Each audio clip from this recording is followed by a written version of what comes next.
So in a previous, I think it was the previous video that I did from Sunset Park and Bay Ridge. I think that's the one where I attempted to dial 212-255-2748, only to find that the payphone didn't actually work, even though it had dial tone. And I lost $0.25 on the deal. Damn it.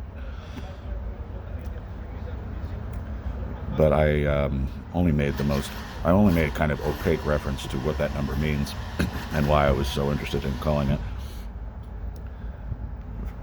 Here's the story.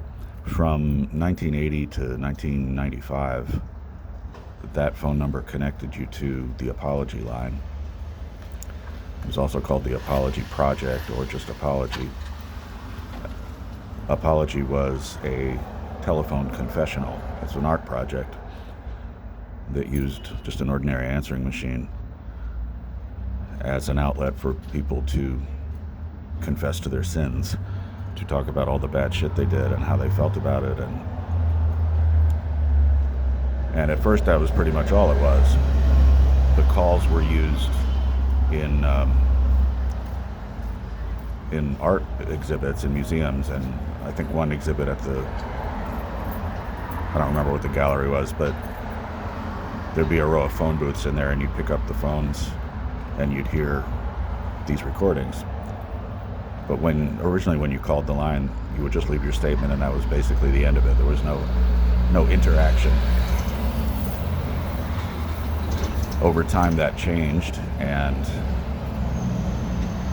when you called the line, you would hear a program of statements left by previous callers, and you could comment on those calls and leave your own confessions or whatever, or just listen. You didn't have to say anything. So it's sort of like a proto-virtual community, if you will.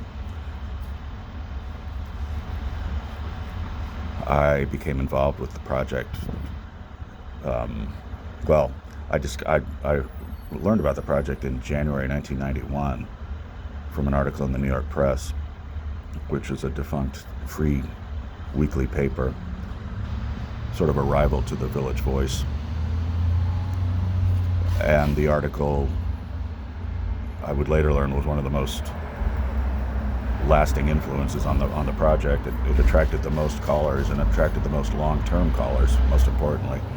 Apology got a lot of press over the years, but it was that New York Press article that really brought in the keepers, if you will. So that's where I learned about it. A couple of years later, 1993, I think, the owner of Apology was talking about shutting it down or turning it into a pay service. I didn't want to see that happen, but I did want to get involved. Whatever was next, I wanted to become involved. So I wrote him a letter, and he let me into his little inner circle. The artist known only as Mr. Apology was actually named Alan Bridge. He said I was the first person that he ever met in person, the first Apology line caller that he ever met in person. I've never really known what to make of that, if anything. I mean, I don't mean to make myself sound like anything by asserting that, except that it contributed a lot to the anxiety level that I experienced when entering into this project. And the whole thing appealed to the lapsed Catholic in me. And I did go into it with a certain religious angst or religious anxiety. And I probably thought of the artist, Alan Bridge, as some sort of surrogate priest in a way for hosting this telephone confessional.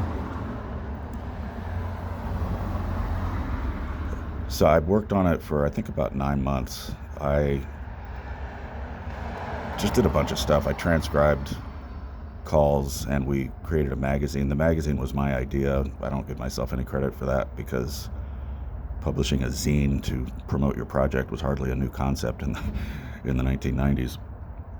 But it was an interesting vessel into which we poured that type of content. You had people talking about being serial killers, you had people talking about raping their sisters, you had people talking about sex with dogs.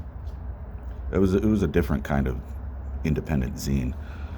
But whatever the case, I worked on it for I think about 9 months, and I just, in the end, I couldn't do it anymore. We didn't really work together very well, and it didn't end horribly, but it didn't end real well either. But even if it had, I don't bear grudges or anything. And a couple years after my involvement ended, Alan died in a scuba diving accident. I've talked to one person who, she thought it was a suicide because he was out diving in an area he simply should not have been. But any experienced diver would know not to be in. That's how she described it. I don't know. So, getting back to that phone number, 212-255-2748, after he died, the number got picked up by some spammy type of services where you call it and they'd say, I can help you find a business in your area or something like that. It was links to a bunch of ads for like Dish Network or, I don't know, cable TV or something. And that's that type of spammy thing held onto the number for a number of years. I checked in on it probably on average once a year, just to see if anything interesting was happening there. So fast forward to about a year ago, I checked in on the number again, and it was available. Nobody owned it. And long story short, I got it. I got that number. And I got it in the spirit of, once again, using that famous phone number as a conduit for a telephone art project. In this case, for now at least, it links to my payphone radio. And thanks to a friend, a freak friend, if you will,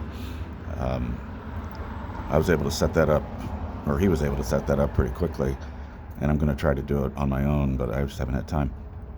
But if you call that number now, you'll hear my payphone radio. And that's what I was attempting to call from that Bay Ridge payphone last time.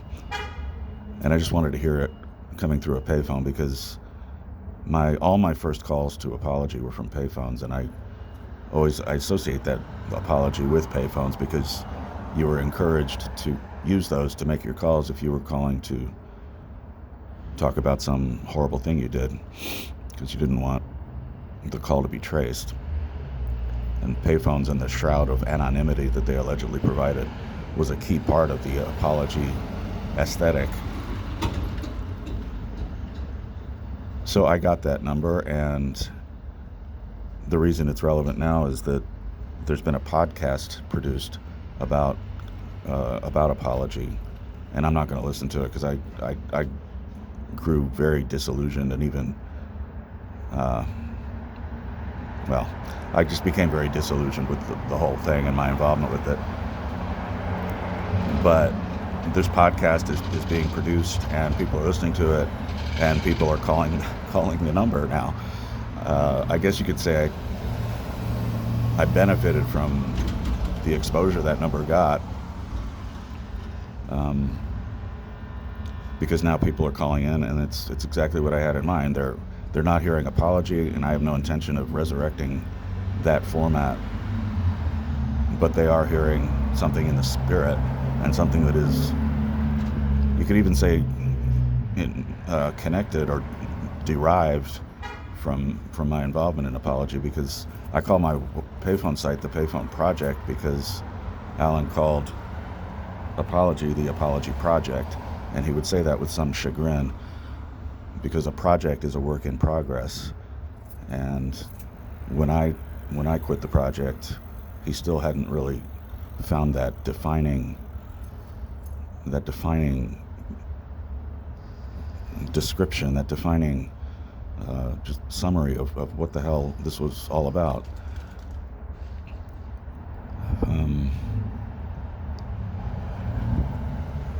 So people who are finding this podcast are calling the number, and what's interesting is I'm getting repeat callers. It's not just curiosity seekers. It's like, I think I've had about 500 or 600 minutes of streaming through calls that are coming from podcast listeners, and that's for this little project. That's a lot. This isn't ever meant to be a payphone radio. Is never meant to be a popular or anything.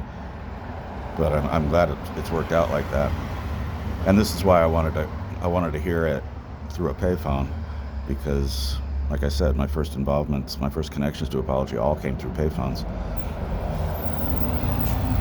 As for my disillusionment, well, don't get me started, but I'll try to be brief. I was led to believe that this Apology was like the first of its kind in more ways than one, that it was the first public telephone confessional, that it was the first such thing to use a home answering machine as a conduit for a community, and other such things. That none of that's true. I later learned that home answering machines had been used in this fashion since the 1960s. And I found at least three other predecessors to Apology that called themselves the Apology Line or the Confessional or whatever. So it wasn't all that, but it was. That's not to take everything away from it, but I thought I was involved with something path-breaking and disruptive, and it just wasn't. That wasn't really true. And as far as acquiring the number, like I said, I had no intention of resurrecting anything like Apology per se, because I don't want that responsibility of hearing from child molesters and pedophiles and that kind of thing. I did actually get a string of calls from a convicted child molester, and fortunately for my conscience, he's on record, he's registered and everything he was talking about had been reported in the media, so I didn't feel any obligation to report him.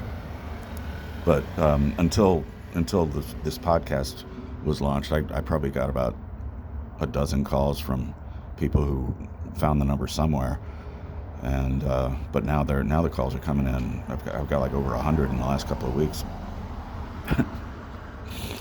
It's strange how things all connect or stay connected. But anyway, this is too long a story, but I just wanted to clarify what I was intending by dialing that number from the Bay Ridge payphone.